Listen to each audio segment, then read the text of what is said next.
The people of this town in the mountains of the Philippines were animists. On our way to them, we all lost our phone signals. No calls, no internet, no contacts. We were greeted by the tribe with a ceremony where they performed the ritualistic folk dance called Tinikling.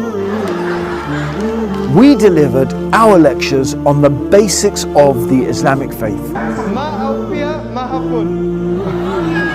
And the message is very simple, I will say in one line: to worship the one true God. So lam yalid, hindi siya pinanganak, wala siya ginganak, walang yulat, dilimut siya manganak.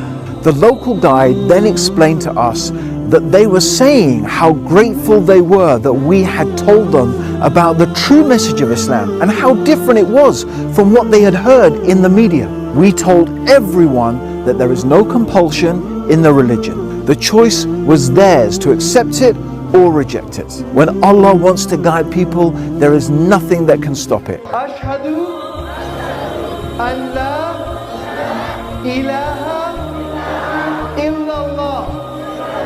After they accepted Islam, we started teaching our new brothers and sisters the basics of their new faith. We drew diagrams showing them what the sky looks like at the different prayer times. We even played a little memory game. We showed them each step of the salah and wudu, and then we jumbled up the order and tested them to see if they remembered the order. Okay, taas ang kamay mo, ready? Ready lahat. Okay, sige.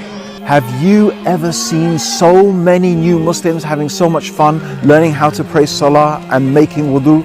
How can you not want to have this on your scale of good deeds? We don't want £50 or $100. We're only asking for less than 99p a day. Click the button and start sharing in this reward.